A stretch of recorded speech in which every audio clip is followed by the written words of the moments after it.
আশিকে রাসূল ছিলেন সাহাবায়ে কেরাম।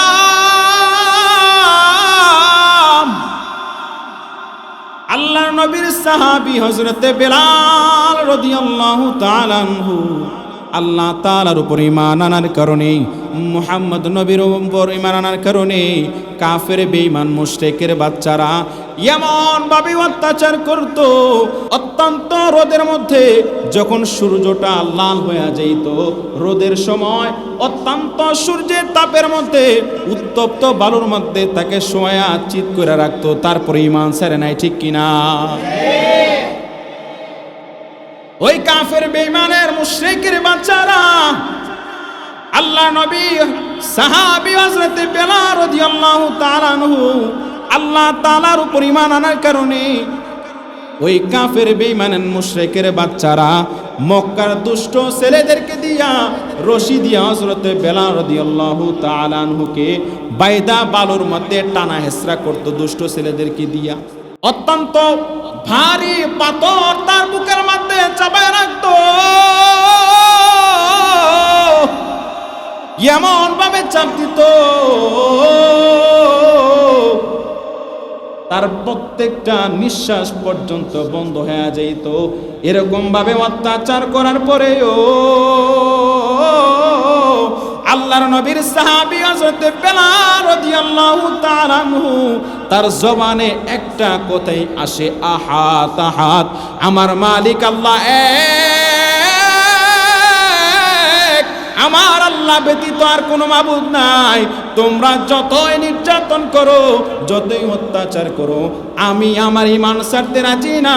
আমি আমার মালিককে ছাড়া, আমি দুনিয়ার যত নির্যাতন আসুক না কেন, যত অত্যাচার জুলুম হই না কেন, আমি আমার মালিকের পথ থেকে, আমি আমার আল্লাহকে পথ থেকে, আমি আমার মালিকের ঈমান থেকে, আমি আল্লাহ তাআলার হাবিবের বিশ্বাস থেকে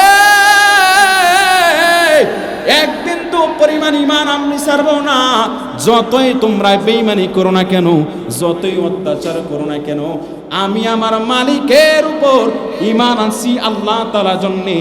এই দুনিয়ার মধ্যে থেকে হয়তো আমরা সকলে চলে যাব, কিন্তু তোমরা যতই জুলুম অত্যাচার করিয়া আমার ঈমানকে নষ্ট করার জন্য যতই পায়তার করো, আমি আল্লাহ তাআলার হুকুমের, আমি আল্লাহ তাআলার ভালোবাসা থেকে বিন্দু পরিমাণ দূরে যাব না। তোরা বলেন না সুবহানাল্লাহ। আল্লাহর নবীর সাহাবী হযরত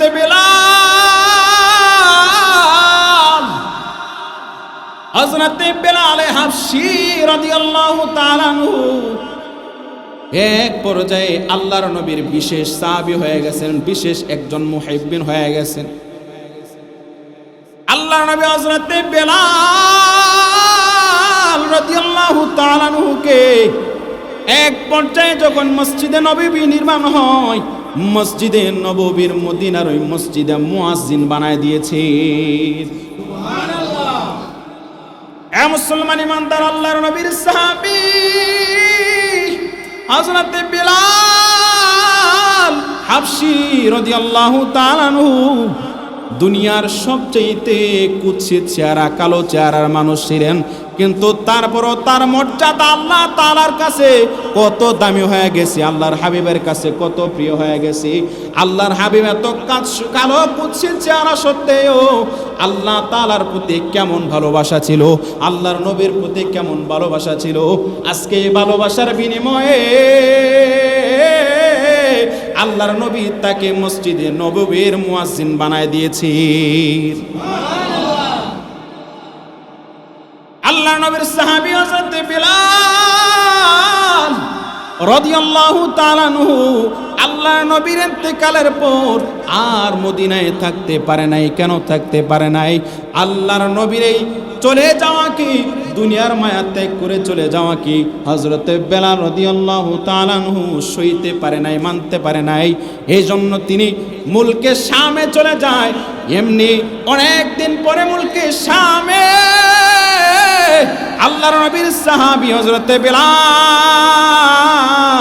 রাদিয়াল্লাহু তাআলা আনহু একদিন রাত্রে বেলা আকাশের দিকে তাকাইয়া আল্লাহর নবীর সাহাবী বেলাল আকাশের দিকে তাকাইয়া মদিনার অলিগলি ভাবতেছেন, যেইভাবে আজান দিত ওই স্মৃতিগুলো মনে করতেছেন। এইভাবে এগুলা মনে কইরা কইরা রাত্রি যখন গভীর হইয়া যায়, হযরতে বেলাল রাদিয়াল্লাহু তাআলা আনহু এক পর্যায়ে ঘুমায় গেলেন। এমনি দেখতে পাইলেন ঘুমের মধ্যে আল্লাহর হাবিব বিশ্বনবী রাহমাতুল লিল আলামিন তার সামনে তাশরিফ আইনা বলতেছে, ওরে বেলাল, এ কেমন ব্যাপার, এ কেমন নিষ্ঠুরতা, এ কেমন ভালোবাসা, কতদিন যাবত তুমি আমার সাথে সাক্ষাৎ করো না? ওরে বলেন সুবহানাল্লাহ। আল্লাহ নবীর সাহাবী হযরত বেলাল রাদিয়াল্লাহু তাআলা আনহু স্বপ্নে দেখতে পাইতেছেন আল্লাহর হাবিব নিজে স্বয়ং আয়েশা বলতেছে, বেলাল, কত দিন যাবত হয়ে গেছে তুমি আমার সাথে সাক্ষাৎ করো না, কত দিন যাবত তুমি আমার থেকে দূরে সরে গেছো। এমনি বেলাল রাদিয়াল্লাহু তাআলা আনহু এই স্বপ্নে দেখার পরে সাথে সাথে ঘুম ভাঙা যখন যায়, হযরতে বেলাল রাদিয়াল্লাহু তাআলা আনহু ছটফট ছটফট করতে করতে পাগল পারা হয়ে গেছে, কখন মদিনায় চলে যাবে। হযরতে বেলাল রাদিয়াল্লাহু তাআলা আনহু দেখতে পাইলেন, তার স্ত্রী দেখতে পাইলেন কেমন যখন পাগল পারা হয়ে গেছে, কখন মদিনায় ছুটে যাবে। এমনি তার স্ত্রী বলতেছে, কি হয়েছে, এত গভীর রাত্রে আপনার কি হয়েছে গো বেলাল? এমনি বেলাল রাদিয়াল্লাহু তাআলা আনহু বলতেছে, ও স্ত্রী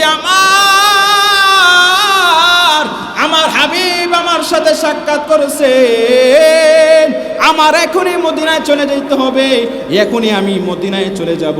এমনি স্ত্রী বলতেছে, ও বেলাল, রাত্রটা পার হোক, আপনি দিনের বেলায় রওনা হয়ে যায়েন। কিন্তু বেলাল রাদিয়াল্লাহু তাআলা আনহু এমন বড় আশিক ছিলেন, দেওয়ানা ছিলেন, এত গভীর রাত্রের মধ্যে দ্রুত যানবাহনের ব্যবস্থা করলেন। রাতকে দিন কইরা, দিনকে রাত কইরা, সারা রাত্র জার্নি কইরা, সারা দিন জার্নি কইরা, এরকম ভাবে বহু পথ পাড়ি দিয়া পাগল পারা হইয়া, দেওয়ানা হইয়া, দ্রুত যানবাহনের ব্যবস্থা করিয়া যখন ওই মদিনার মধ্যে অবস্থান করে, মদিনায় পৌঁছার পরে যখন 7 গম্বুজ, সবুজ গম্বুজ যখন তার চোখের মধ্যে ভাসে, তখন তার এই সারা দিন সারা রাত্রব্যাপী এত কষ্ট কইরা, মুজাহিদা কইরা, যে সফর কইরা আল্লাহর নবীর দরবারে আসছেন, ওই সবুজ গম্বুজ দেখার পর তার সমস্ত ক্লান্তি পর্যন্ত দূর হয়ে গেছে। ওরা ছিল আশিক রাসূল। কেমন আশিক ছিলেন, তার ভিতরটা এই যে রাত দিন পরিশ্রম করে দ্রুত বাহন অর্জন করা, দ্রুত মদিনায় আল্লাহর হাবিবের বিশ্বনবী রাহমাতুল লিল আলামিনের দরবারে হাজির হওয়ার জন্য পাগল পারা হয়ে গেছেন, দেওয়ানা হয়ে গেছেন। তারা কেমন আশিক ছিলেন, যখন মদিনায় পৌঁছলেন, সবুজ গম্বুজটা যখন দেখতে পাইলেন, এমনি সারা দিন সারা রাত্রব্যাপী এরকম ভাবে লম্বা সফর করার কারণে শরীরের যেই ক্লান্ত হয়ে গেছে, এমনি বেলাল রাদিয়াল্লাহু তাআলা আনহু যখন সবুজ গম্বুজের দিকে তাকাইলেন, আল্লাহ তাআলা ওই মদিনার ওই সবুজ গম্বুজের মাধ্যমে ওইখান থেকে এমন একটা বাতাস দিছেন, আল্লাহর হাবিব সাল্লাল্লাহু আলাইহি ওয়াসাল্লামের সাহাবী হযরতে বেলাল রাদিয়াল্লাহু তাআলা আনহু এর কষ্ট সারা রাত্রব্যাপী, দিনকে রাত করে এত কষ্ট মুজাহাদা করে যায় মদিনার মধ্যে পৌঁছাইছেন। এই যে সবুজ গম্বুজ দেখার পরে একটা সুন্দর প্রবল বাতাস এসে তার সমস্ত ক্লান্তি দূর করে দিয়েছে। তারা ছিল আশিক রাসূল।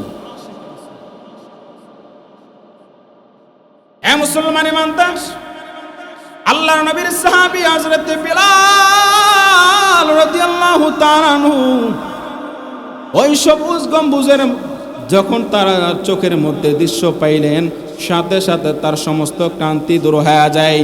এমনি আল্লাহর নবীর সাহাবী হযরত বেলাল রাদিয়াল্লাহু তাআলা আনহু তার রওজায়ে আতহারের মধ্যে গিয়া আল্লাহর নবীকে সালাম জানায়, আসসালাতু আসসালামু আলাইকা ইয়া রাসূলুল্লাহ, আসসালাতু আসসালামু আলাইকা ইয়া হাবিবাল্লাহ, এইভাবে যখন সালাম জানায় তখন তার দিলটা শান্তিতে ভরে যায়।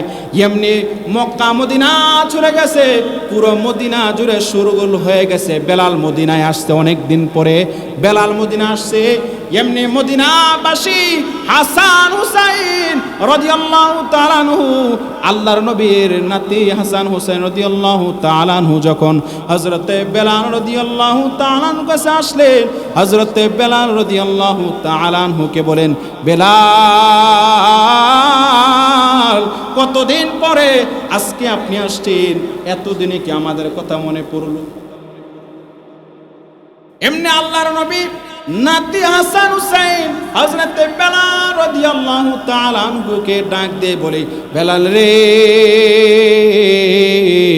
আজকে আপনাকে একটা আবদার করতে চাই, আজকে আপনার কাছে একটা অনুরোধ করতে চাই, রাখবেন নি?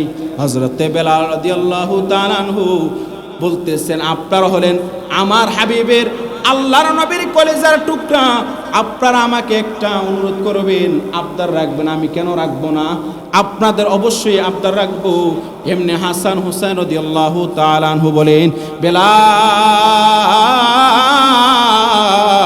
কতদিন যাবত আপনি মসজিদে নববীর মধ্যে আজান দেন না, আজকে আপনি যদি আজান দিতেন, আজকে একটু যদি আজান দিতেন, আল্লাহ তাআলা খুশি হইতো, আল্লাহর হাবিবও খুশি হইতো, আমরাও খুশি হইতাম, ঠিক কিনা? এমনি বেলাল রাদিয়াল্লাহু তাআলা আনহু মসজিদে নববীর মধ্যে যখন আজান শুরু হয়ে যায়, এমনি আল্লাহু আকবার থেকে শুরু করে পর্যন্ত আশহাদু আন্না মুহাম্মাদুর রাসূলুল্লাহ যখন বলে, সব সময় আল্লাহর নবী যখন দুনিয়ার মধ্যে জীবিত ছিলেন তখন আশহাদু আন্না মুহাম্মাদুর রাসূলুল্লাহ যখন বলতেন, ডানে যখন তাকাইতেন তখন আল্লাহর হাবিবকে দেখতে পাইতেন। আল্লাহর হাবিব তখন মসজিদে নববীর মধ্যে প্রবেশ করতেন। কিন্তু ওই দিন বেলাল আজান দেওয়ার সময় আশহাদু আন্না মুহাম্মাদুর রাসূলুল্লাহ বইলা ডানে তাকায় নবীকে দেখতে পায় না, আশহাদু আন্না মুহাম্মাদুর রাসূলুল্লাহ বইলা বামে তাকায় আল্লাহর নবীকে দেখতে পায় না। এইটা ভাইবা আর সামনে বাড়াইতে পারে নাই, শেষ পর্যন্ত আজান দিতে পারে নাই। আশহাদু আন্না মুহাম্মাদুর রাসূলুল্লাহ বইলা তিনি বেহুশ হইয়া জমিনে পড়ে গেছি। এ মুসলমান ইমানদার, হযরতে বেলাল রাদিয়াল্লাহু তাআলা আনহু ছিল এরকম ধরনের আশিক।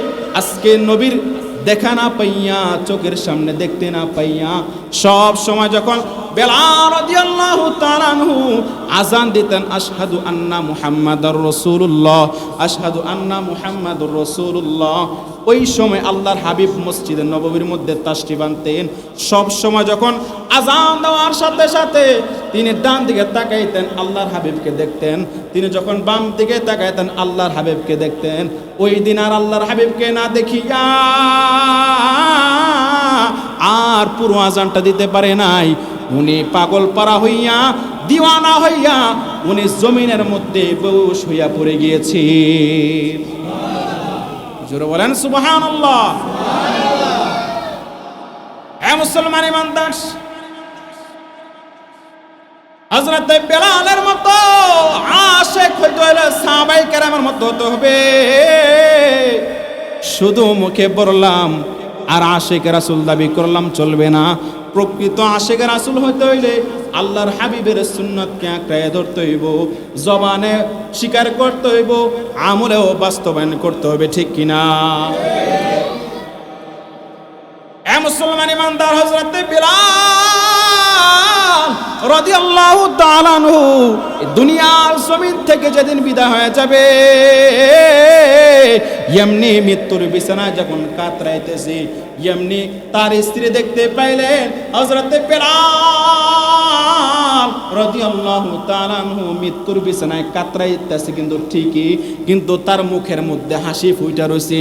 এমনি স্ত্রী ডাক দিয়ে বলে, বেলাল ও স্বামী আমার, আপনি মৃত্যুর বিছানায় কাতরাইতেছেন, কিন্তু তারপর আপনার মুখে হাসি কেন? এমনি বেলাল রাদিয়াল্লাহু তাআলা আনহু ডাক দিয়ে বলে, ও স্ত্রী আমার, এতদিন পর্যন্ত যেই নবীর আশেক ছিলাম, এতদিন যেই নবীর জন্য দেওয়ানা ছিলাম, যেই নবীর সাক্ষাৎ পাওয়ার জন্য এত পাগলপাড়া ছিলাম, আজকের এই মৃত্যুর পরবর্তী জীবনে, আজকের এই মৃত্যুর কারণে আমি সাথে সাথে আল্লাহর হাবিবের সঙ্গে সাক্ষাৎ করার জন্য যাইতেছি, এইটা ভেবে আমার মুখের মধ্যে হাসি উঠেছে। জোরে বলেন না সুবহানাল্লাহ। তারা ছিলেন আশিক রাসূল, আল্লাহর হাবিবকে কত ভালোবাসতেন। মৃত্যুর সময় এই যে কষ্ট করতেছেন, মৃত্যুর বিছানায় কাতরাইতেছেন, তার মুখের মধ্যে হাসি।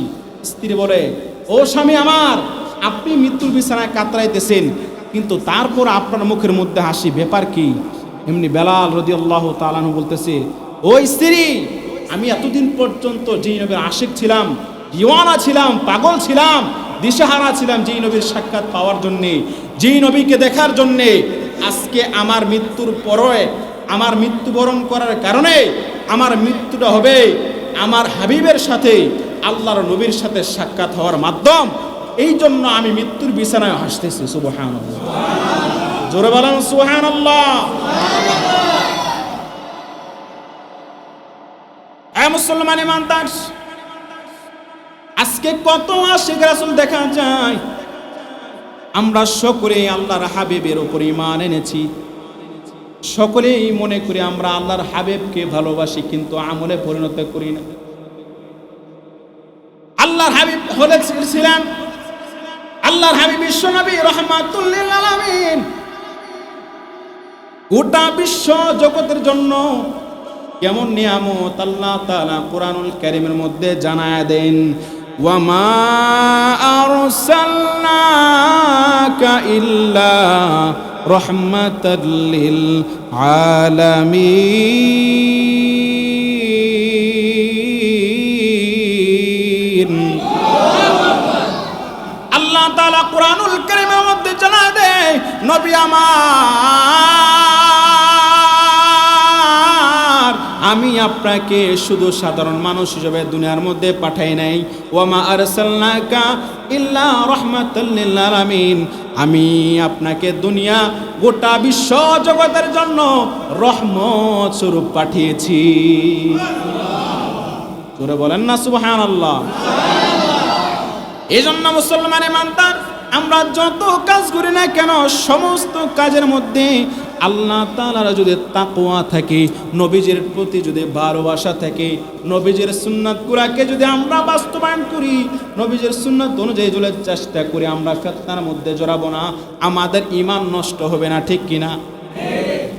আর যদি আমরা ফিতনার মধ্যে জড়ায় যাব, তখন যখন আমি আল্লাহ তাআলাকে ওই রকম ভাবে ভয় করব না, নবীজির আদর্শ মতো চলবো না, তখনই আমরা নারীর ফিতনার মধ্যে জড়ায় যাব, টাকার কাছে বিক্রি হয়ে যাব, এগুলার মধ্যে আমাদের ঈমানকে বিক্রি করে দিব, ঠিক কিনা? এ মুসলমান ঈমানদার,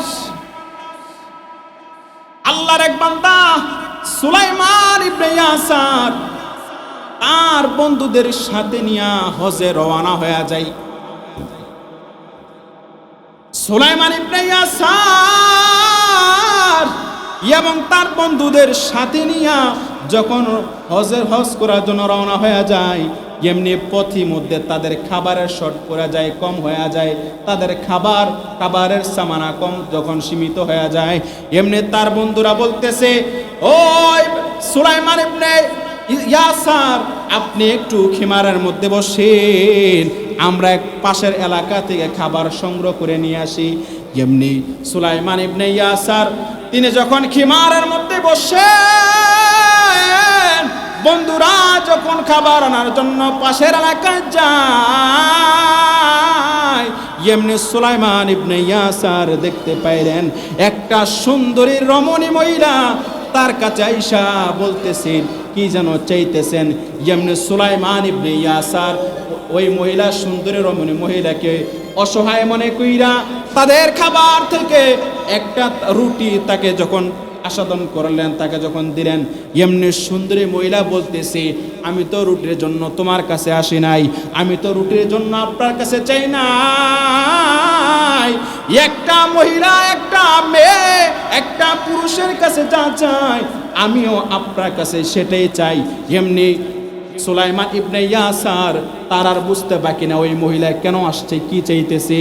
এমনি সুলাইমান ইবনে ইয়াসার আল্লাহ তাআলার দিকে তাকাইয়া আর আল্লাহ তাআলাকে মনে মনে বলতেছে, মালিক আমি যাইতেছি আপনার ঘরে হাজিরা দেওয়ার জন্য, কিন্তু তারপরেও শয়তান আমার পিছে ছাড়ে নাই। আমার ঈমানকে নষ্ট করার জন্য শয়তান এই মহিলাকে পাঠাইছে, আমার ঈমানকে নষ্ট করার জন্য, আমার আমলকে নষ্ট করার জন্য গো মালিক। এই বলিয়া যখন কাঁদা শুরু করলে, এমনি ওই পতিতা সুন্দরী রমণী মহিলা হযরতে সুলাইমান ইবনে ইয়াসারের এই চোখের পানি দেখে লজ্জা পাইয়া সাথে সাথে তার থেকে দূরে চলে যায়। সুবহানাল্লাহ, জোরে বলেন না সুবহানাল্লাহ। আর আমরা হইলে কি করতাম? সুযোগ পাইলে সুযোগ কি করতাম? ব্যবহার করতাম। এটাই আমাদের ঈমানের অবস্থা, ঠিক কি না? তার আল্লাহ তাআলার প্রতি ভয় ছিল, আশিক ছিল, আল্লাহ তাআলার প্রতি ভয় ছিল, তাকওয়া ছিল। এই জন্য আল্লাহ তাআলার ভয়ে কান্না করার কারণে আল্লাহ তাআলা কি করছেন? এই জেনা থেকে, পাপাচার থেকে, গুনাহ থেকে হেফাজত রাখছে। আল্লাহ তাআলার তাকওয়া না থাকলে আমরা কি করতে পারবো না? আমাদের ঈমান বাঁচাইতে পারবো না। টাকার কাছে বিক্রি হয়ে যাব, নারীর কাছে আমাদের ঈমান নষ্ট করে যাব, মিথ্যা কথা বলে আমাদের ঈমান নষ্ট করে দেব, ঠিক কি না? এমনি আল্লাহর বান্দা যুবক সুলাইমান ইবনে ইয়াসার কাঁদতে কাঁদতে যখন ঘুমায় গেলেন, এমনি ঘুমের মধ্যে স্বপ্নে দেখতে পাইলেন ইউসুফ আলাইহিস সালাতু ওয়াস সালামকে। এমনি ইউসুফ আলাইহিস সালাতু ওয়াস সালাম আল্লাহর নবী ছিলেন, আল্লাহর নবী হযরতে ইউসুফ আলাইহিস সালাতু ওয়াস সালাম এমনি ওই যুবকের স্বপ্নের মধ্যে এসে দেখা পাইলেন। ওই যুবককে ডাক দিয়ে বলেন, তোমাকে মুবারকবাদ, অভিনন্দন, তুমি যেই কাজটা করছো আল্লাহ তাআলার ভয় না থাকলে তুমি ওই কাজটা করতে পারতে না, ঠিক কিনা? এমনি যুবক বলতেছে, হযরত আপনিও তো আমার মতো এমন বিপদের সম্মুখীন হয়েছিলেন। ওই জুলেখা রানী আপনাকে বলেছিলেন আসো আমার কাছে আসো, কিন্তু আপনি আল্লাহ তাআলার কাছে পানা চাইছেন, আল্লাহ তাআলার কাছে মাফ চাইছেন, আল্লাহ তাআলা আপনাকে হেফাজত করছেন। এমনি ইউসুফ আলাইহিস সালাতু ওয়াস সালাম বলেন, ও যুবক আমি ছিলাম আল্লাহ তাআলার নবী, আমাকে আল্লাহ তাআলা কুদরতিভাবে হেফাজত করেছেন, কিন্তু তুমি সাধারণ উম্মত হওয়া সত্ত্বেও আমার আল্লাহ তাআলার রহমতে তোমাকে জিনা থেকে, তোমাকে নারীর থেকে তোমার ঈমানকে হেফাজত করছেন, তোমাকে পাপ পুণ্যের পাপের কাছ থেকে, জিনা থেকে, হারাম কাজ থেকে হেফাজত করছেন। এটা সবচেয়ে সর্বশ্রেষ্ঠ এবং সবচেয়ে তোমার জন্য সম্মানজনক। সুবহানাল্লাহ। ইউসুফ আলাইহিস সালাতু ওয়াস সালাম বলতেছে, যুবক আমি আল্লাহ তাআলার কি ছিলাম? নবী ছিলাম, আমার প্রেমে দিওয়ানা ছিল জুলেখা রানী, সে আমাকে ফেতনার মধ্যে জড়াইছিল, তাকে তার সান্নিধ্য পাওয়ার জন্য, তাকে কাছে পাওয়ার জন্য, ব্যবহার করার জন্য জুলেখা রানী কি করছেন? উদ্বুদ্ধ করছিলেন। কিন্তু ইউসুফ আলাইহিস সালাতু ওয়াস সালাম আল্লাহ তাআলার কাছে কি করছেন? সাহায্য চেয়েছেন, আমার আল্লাহ তাআলা কুদরতিভাবে হেফাজত করছেন। ইউসুফ আলাইহিস সালাতু ওয়াস সালাম বলতেছি, আমি আল্লাহর নবী হওয়ার কারণে আল্লাহ তাআলা কুদরতিভাবে হেফাজত করছেন, আর তুমি সাধারণ উম্মত হওয়া সত্ত্বেও আমার আল্লাহ তাআলা তোমাকে হারাম কাজ থেকে, জিনা থেকে, পাপ থেকে তোমার ঈমানকে হেফাজত করছেন। সুবহানাল্লাহ, জোরে বলেন না সুবহানাল্লাহ। এজন্য মুসলমান আল্লাহ তাআলার তাকওয়া থাকলে যত ফিতনা আসুক না কেন, যত বিপদ আসুক না কেন, যত নারী আমার সামনে থাকুক না কেন, যত টাকাই থাকুক না কেন, যদি আল্লাহ তাআলার তাকওয়া থাকে, আল্লাহ তাআলার ভয় থাকে, তাহলে আমি ওই গুনাহ থেকে বাঁচতে পারবো, ঠিক কিনা? জোরে বলেন ঠিক কিনা? এজন্যে আল্লাহ তাআলার তাকওয়া পাইতে হলে, আল্লাহ তাআলার ভালোবাসা পাইতে হলে আল্লাহর নবীর আশেক হইতে হবে, ঠিক কিনা? জোরে বলেন ঠিক কিনা? আল্লাহর নবীকে অনুসরণ অনুকরণ করা লাগবে। আল্লাহর নবী যেভাবে কথা বলছেন, হাঁটাচলা করছেন, হাসি দিছেন, ওইভাবে চলাফেরা করতে হবে। ব্যবসা বাণিজ্য করছেন, ওইভাবে ব্যবসা বাণিজ্য করতে হইব। কিন্তু আমরা আজকে ব্যবসার মধ্যে সারাদিনে কতটা মিথ্যা কথা বলি, আমাদের হিসাবও নাই, ঠিক কিনা? ঠিক কিনা জোরে কোন? অনেক ব্যবসায়ী আছে সারাদিন কাস্টমার আসলেই এক পণ্যের দাম হলো 200 টাকা, দাম চায় বসে থাকে 1200 টাকা, ঠিক কিনা? মানে এরকম ভাবে দাম বলে যে বাজারের সেরা একটা ব্র্যান্ড তার দোকানে, ঠিক কিনা? এইভাবে কত রকম ভাবে আমরা মিথ্যা কথা বলি। মিথ্যা কথা বইলা আমাদের ইমানগুলোকে নষ্ট করি, ঠিক কিনা জোরে কোন? এই জন্য মুসলমান, আল্লাহ তাআলার তাকওয়া যদি না থাকে আমরা আল্লাহ তাআলার ইবাদত করে মজা পাবো না, আল্লাহ তাআলার হাবিবের আদর্শ অনুযায়ী চলতেও পারবো না। যদি আমরা আল্লাহ তাআলাকে পাইতে চাই, আল্লাহ তাআলার হাবিবের রাসূলের আদর্শগুলোকে অনুসরণ করা লাগবে। উনি যেভাবে দাঁড়িয়ে রাখছেন, উনি যেভাবে চুল কাটছেন, উনি যেভাবে পোশাক পরিধান করতেন, ওইভাবে আমলে পরিণত করতে হবে, ঠিক কিনা? আমরা মুখে বলে ঠিক, কিন্তু বাস্তবায়ন তো করি না। তাহলে তো আমরা নবীজির প্রকৃত আশিক হতে পারি না। আমরা সকলেই নবীজির আশিক হইতে চাই, ঠিক কিনা? আল্লাহ তাআলা আমাদের সবাইকে নবীজির আশিক হওয়ার তৌফিক দান করেন। আল্লাহর নবীর সাহাবী দেখেন কত কষ্ট করছেন এই দিনের জন্য। এত কষ্ট মুজাহাদা করার পরেও ঈমান ছাড়ে নাই, এক বিন্দু পরিমাণ ঈমান ছাড়ে নাই, ঠিক কিনা? এজন্য আমরাও চেষ্টা করব, যত ফিতনা আসুক না কেন, যত ক্ষমতার লোভ দেখানো হোক না কেন, যত টাকাই দেওয়া হোক না কেন, যত নারীর লোভ দেখানো হোক না কেন, আমরা যদি আল্লাহ তাআলার উপর তাকওয়া করে রাখি, আল্লাহ তাআলাকে যদি ভয় করার মতো ভয় করতে পারি, যত ফিতনা আসুক না কেন, যত ঝড় তুফান আসুক না কেন, আমরা আল্লাহ তাআলার জন্য আমাদের জীবনকে উৎসর্গ করে দিতে পারবো, ঠিক কিনা? জোরে বলেন ঠিক না ঠিক? আর যদি আল্লাহ তাআলার তাকওয়া না থাকে মুসলমান, আমরা নামাজ পড়তে পারবো না, রোজাও রাখতে পারবো না, আল্লাহর হাবিবের সুন্নতগুলোকে আঁকড়ায় ধরতে পারবো না, ঠিক কিনা? যদি আল্লাহ তাআলার অনুসরণ, আল্লাহর হাবিবের অনুসরণ অনুকরণ করতে পারি, রাসূলের সুন্নাহ অনুযায়ী যদি আমল করি, অল্প আমল আপনার নাজাতের জন্য যথেষ্ট হয়ে যাবে, ঠিক কিনা? মুসলমান ইমানদার, আল্লাহর নবী বিশ্ব নবী রাহমাতুল লিল আলামিন বলেন, গোটা দুনিয়ার সবচেয়ে দামি 2 রাকাত নামাজ ফজরের সুন্নাত নামাজ, ঠিক কিনা? কোন বান্দা যদি 2 রাকাত সুন্নাত নামাজ আদায় করে রে, তার আমলনামার মধ্যে দুনিয়ার মধ্যে যা কিছু আছে এর চাইতে উত্তম বদলা আল্লাহ তাআলার আমলনামার মধ্যে দিয়ে দিবে। এ মুসলমান ইমানদার, এমনি ফজরের নামাজের পরে কোনো বান্দা বান্দি যদি 2 রাকাত 4 রাকাত ইশরাকের নামাজ আদায় করে সূর্য ওঠার 15-20 মিনিট পরে যেই নামাজটা আমরা আদায় করি, ওইটাকে বলে ইশরাকের নামাজ।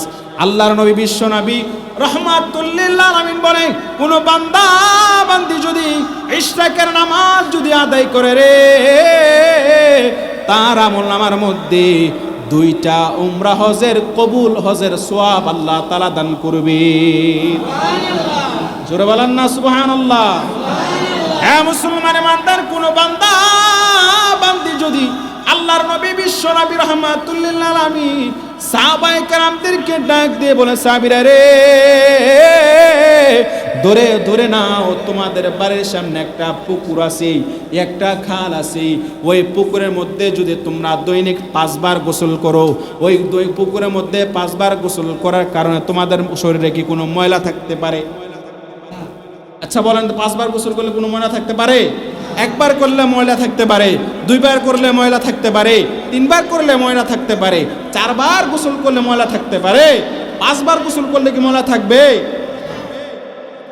এমনি আল্লাহ নবী সাহাবীরা বললেন, 5 বার গোসল করার পরে তো কোনো ময়লা থাকার কথা না, কোনো ময়লা থাকতে পারে না। এমনি আল্লাহ নবী বলেন, সাহাবীরা রে, কোন বান্দা বান্দি যদি 5 ওয়াক্ত নামাজ আদায় করে রে, এমনি ভাবে 5 বার গোসল করলে যেমন ময়লা থাকতে পারে না, এমনি ভাবে কোনো বান্দা বান্দি যদি 5 ওয়াক্ত নামাজ সঠিক সময়ে উত্তম রে ওযু কইরা আল্লাহ তাআলার সন্তুষ্টির জন্য যদি আদায় করে, তার আমলনামার মধ্যেও কোনো ময়লা থাকতে পারে না, তার আমলনামার মধ্যেও কোনো গুনাহ থাকতে পারে না। জোরে বলেন না সুবহানাল্লাহ। এই জন্য মুসলমান একটু ভেবে দেখেন, কত সময় যে আমরা নষ্ট করি, কিন্তু আল্লাহ তাআলার জন্য একটু সময় হয় না। নামাজের সময় হইলে আমাদের ব্যস্ততা হয়ে যায়, নামাজের সময় হইলে আমাদের কাজ শুরু হয়, ফজরের সময় আজান হয়, ওই সময় আমরা কি করি, দুনিয়ার কাজের মধ্যে লিপ্ত হই মাত্র। মানে আজানটাকে আমরা এলানের মতো ব্যবহার করি, ঠিক কিনা? আল্লাহ তাআলার তাকওয়া যদি না থাকে, রাসূলের আদর্শ যদি না থাকে, তাহলে আমরা আমাদের ঈমান নিয়ে কবরে যেতে পারবো না, ঠিক কিনা? আর যদি ঈমান নিয়ে কবরে না যাই, ওই কবরে আযাবের সহ্য করার মতো ক্ষমতা কি আমাদের আছে? কারো ক্ষমতা নাই। ওই কবর আযাব সহ্য করার মতো ক্ষমতা কারো নাই। আল্লাহর নবী বিশ্ব নবী রাহমাতুল লিল আলামিন বলছেন, তোমরা কবর আযাবকে ভয় করো, কারণ তোমরা কবর দেখছো, কবরের ভয়ঙ্কর আযাব দেখো না, ঠিক কিনা? একটু ভেবে দেখেন, ডান দিকে মাটি, বাম দিকে মাটি, উপরের দিকে মাটি, নিচের দিকে মাটি, কেউ নাই, সাথী নাই, বাতি নাই, স্ত্রী সন্তান কেউ নাই, নির্জন একা একটা মাটির ঘরে আপনি শুয়ে আছেন। ওই শোয়ার মধ্যে মৃত্যুবরণ করার পরে আপনাকে ফেরেশতারা এসে জিজ্ঞাসা করবে, কি জিজ্ঞাসা করবে? মান রব্বুকা, তোমার রবকে, মান নবিয়্যুকা, তোমার নবীকে। নবীকে আপনার সামনে বসায় বলবেন, আচ্ছা বলো তো দেখি, এই লোকটাকে, এই ব্যক্তিকে ওই সময় যদি আমি আল্লাহর নবীকে বলতে চাই, তাহলে আমাকে দুনিয়াতে কাকে অনুসরণ করতে হইব?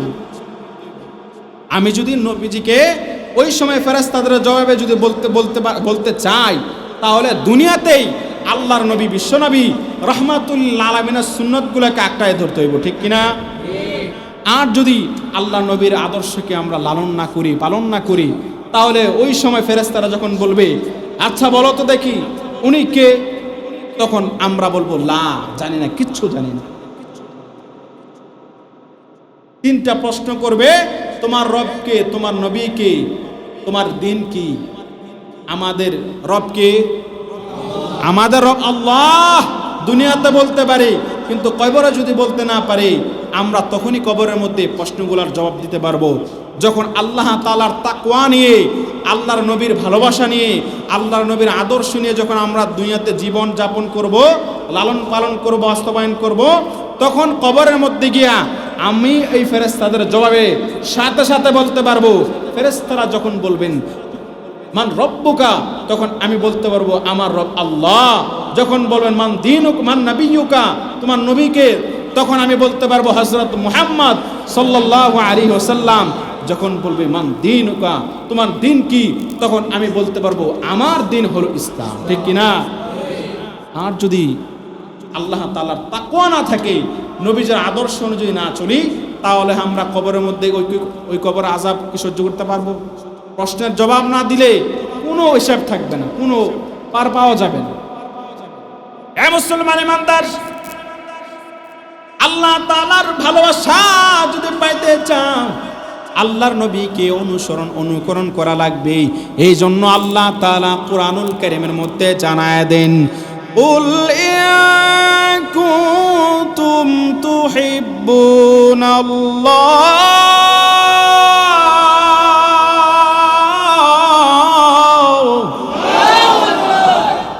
ফাত্তাবিউনি ইউহিব্বুকুমুল্লাহ ওয়া ইয়াগফির লাকুম যুনুবাকুম ওয়াল্লাহু গফুরুর রহিম।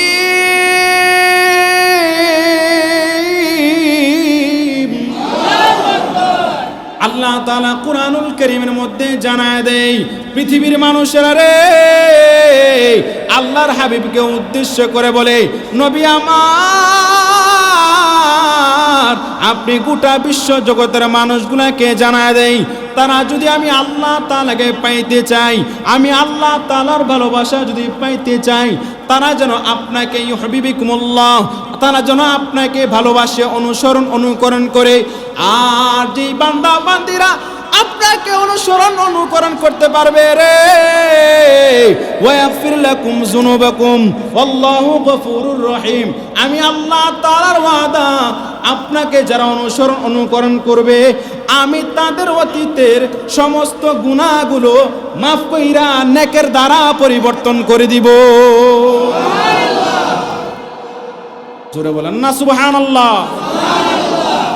এই জন্য আমাদের গুনাহগুলো যদি মাফ করতে চাই, ক্ষমা করতে চাই, তাহলে আল্লাহর নবীর আদর্শকে কি করতে হবে ভাই? অনুসরণ অনুকরণ করা লাগবে, ঠিক কিনা? আমরা সকলেই আল্লাহ তাআলার ভালোবাসা চাই, আল্লাহ তাআলার রহমত চাই, আল্লাহ তাআলার প্রেম চাই, মুহাব্বত চাই, দিদার চাই। ওই ভালোবাসা পাইতে হলে, আল্লাহ তাআলার প্রেম পাইতে হলে, ভালোবাসা পাইতে হলে, আল্লাহ তাআলার দিদার পেতে হবে, কাকে অনুসরণ করতে লাগবে? কাকে অনুসরণ করা লাগবে? রাসূলের সুন্নাতগুলোকে আঁকড়ায় ধরতে হবে। আর যদি আমরা সুন্নাতগুলোকে আঁকড়ায় ধরতে পারি, আল্লাহর নবী বিশ্বনবী রাহমাতুল লিল আলামিন বলছেন, কিয়ামত পর্যন্ত যত ফিতনা আসুক না কেন, যত ঝড় তুফান আসুক না কেন, যত নারীর ফিতনা আসুক না কেন, তোমাকে টাকা দিয়ে যখন ঈমান বিক্রি করার জন্য বলবে, যদি আল্লাহর কোরআনকে এবং আমার সুন্নাতকে আঁকড়ায় ধরতে পারো, যত ফিতনা আসুক না কেন, যত দাজ্জাল আসুক না কেন, আল্লাহ তাআলা কোরআন এবং সুন্নাত, আমার সুন্নাতকে আঁকড়ায় ধরার কারণে তোমাদের ঈমান কিয়ামত পর্যন্ত কোনো ফিতনার মধ্যে কি হবে না? নষ্ট হবে না, ঠিক কিনা? এজন্য মুসলমান, আমাদের যদি ঈমান থাকে, আল্লাহ তাআলার প্রতি তাকওয়া থাকে, তাহলে আমরা আল্লাহর হাবিবের আদর্শগুলোকে মানতে পারবো। আল্লাহর হাবিবের আদর্শগুলোকে, আল্লাহর হাবিবকে আপন করে নিতে পারলে আমার আল্লাহ তাআলা কি হয়ে যাবেন? আপন হয়ে যাবেন। আর আমার আল্লাহ তাআলা যদি আমার আপন হয়ে যায়, আমি হক কথা বলার কারণে যত ঝড় তুফান আসুক না কেন, যত জল জুলুমের শিকার হই না কেন, আমার আল্লাহ তাআলার জন্য কথা বলি, আমার আল্লাহ তাআলার দ্বীনকে প্রতিষ্ঠা করার জন্য যত কুরবান করতে হয়, আমাদের জান মাল সবকিছু কুরবান করতে রাজি, কিন্তু আমাদের ঈমানকে বিক্রি করতে রাজি না, ঠিক কিনা? এই জন্য মুসলমান আজকে দেখবেন মুসলমানদের উপর কিভাবে নির্যাতন করতেছে। ভারতের মধ্যে আজান বন্ধ করার জন্য মাইকগুলা বের করে দিতেছে, এটা নাকি আদালতের নির্দেশ। তারা কি করছে? মাইকগুলা, মসজিদের মাইকগুলা বন্ধ করে দিচ্ছেন আজান নিষিদ্ধ হওয়ার জন্য। নাউজুবিল্লাহ বলেন। এই জন্য মুসলমান ইমানদার তৈরি হও, নওজোয়ান যুবক ভাইরা, খুব শীঘ্রই তোমাদেরকে নিয়ে একটা বিপ্লব ঘটবে, যেই বিপ্লবের নাম হলো গাজওয়াতুল হিন্দ। হে হিন্দুত্ববাদী সংস্কৃতিরা, হে হিন্দুত্ববাদী সন্ত্রাসীরা, তোমাদের কাজকে জানাই দিতে চাই, আমরা আল্লাহ তাআলার উপর ঈমান এনেছি, আল্লাহর হাবিবের উপর ঈমান এনেছি, আল্লাহর কোরআনের উপর ঈমান এনেছি, আল্লাহর হাবিবের আদর্শের উপর ঈমান এনেছি। আমরা আমাদের ঈমানকে রক্ষা করার জন্য, আল্লাহর কোরআনকে রক্ষা করার জন্য, আল্লাহর ঘর মসজিদকে রক্ষা করার জন্য, রাসূলের আদর্শকে রক্ষা করার জন্য আমাদের যা মাল সব কিছু দিতে রাজি। এই জন্য যত তোমরা ঝড় তুফান আসুক না কেন, যত তোমরা পায়তারা করো না কেন, আমরা আমাদের ঈমান থেকে কিঞ্চিত পরিমাণ দূরে সরে যাব না। যখন আমরা এক হয়ে যাব, শুনে রাখো খোদার কসম, মুসলমানরা যখন এক হয়ে যাবে, ঈমানের পাওয়ার নিয়ে যখন এক হয়ে যাবে, তোমরা যত মেশিন তৈরি করো না কেন, আল্লাহ তাআলার পক্ষ থেকে সাহায্য নেমে আসবে। আল্লাহ তাআলার পক্ষ থেকে সাহায্য নেমে আসলে আমরা যখন গাজওয়াতুল হিন্দের মধ্যে চলে যাব, গাজওয়াতুল হিন্দের মধ্যে মুসলমানরা বিজয় হবে।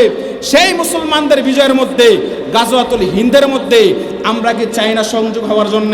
তারা ওই গাজওয়াতুল হিন্দের মধ্যে শরীক হইতে যায়, দুহাত তুলে আল্লাহকে দেখায় যায়, নারায়ে তাকবীর, দুনিয়ার মুসলিম না হাত নামাই।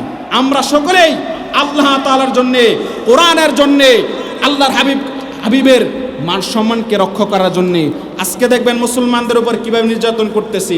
কোরআনকে নিয়ে কটূক্তি করে, কোরআনের আইনকে তারা বাস্তবায়ন করতে দিতে চায় না, কোরআনের আইনকে তারা ব্যঙ্গচিত্র করে, তারা বলে নানা রকম পায়তারা চালায় কোরআনকে বন্ধ করার জন্য, কোরআনের আইনকে নিষিদ্ধ করার জন্য মুসলমানদের উলামায়ে কেরামদের উপর নির্যাতন করে, অত্যাচার করে।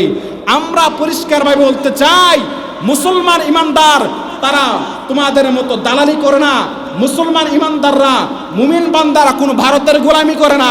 মুসলমান মুমিন বান্দারা কোনো রাজ সিংহাসন হোক না কেন, আমেরিকান, ওয়াশিংটন, এগুলার গোলামি করে না। মুসলমান গোলামি করে আল্লাহ তাআলা, ঠিক কিনা? যে মুসলমান আল্লাহ তাআলার গোলামি করবে, আল্লাহর হাবিবের আদর্শকে অনুকরণ করবে, তারা যত বাতিল আসুক না কেন, যত ক্ষমতাশীল হোক না কেন, তাদের ঈমানকে তারা নষ্ট করতে রাজি না, ঠিক কিনা?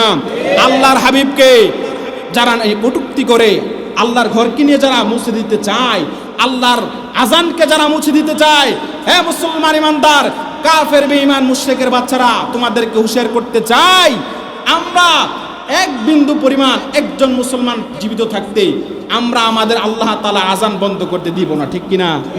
আমরা আল্লাহ তাআলার আজান বন্ধ করতে দিব না। আমাদের শরীরে এক ফোঁটা রক্তবিন্দু থাকা পর্যন্ত আমরা আমাদের কোরআনের জন্য, ইসলামের জন্য রক্ত দিব, জীবন দিব, শহীদ হয়ে যাব।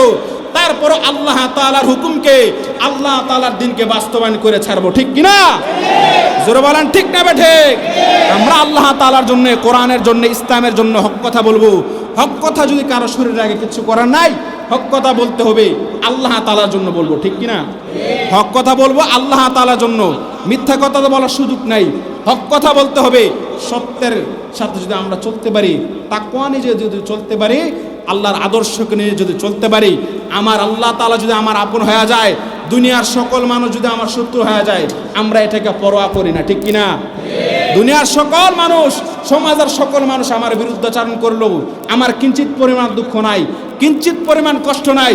যদি আমার আল্লাহর হাবিব আমার আপন হয়ে যায়, আমরা যদি আল্লাহ তাআলার প্রিয় হয়ে যাই, তাহলে আমাদের কোনো দরকার আছে? কোনো দুনিয়ার কোনো কিছু দরকার নাই। আমাদের কাকে দরকার? আল্লাহ এবং তার রাসূলকে দরকার। জোরে বলেন ঠিক কিনা? আল্লাহ তাআলা আমাদের সবাইকে মৃত্যুর আগ পর্যন্ত ঈমানের সাথে কোরআন এবং সুন্নাহ অনুযায়ী চলার, আমল করার তৌফিক দান করেন। আমিন।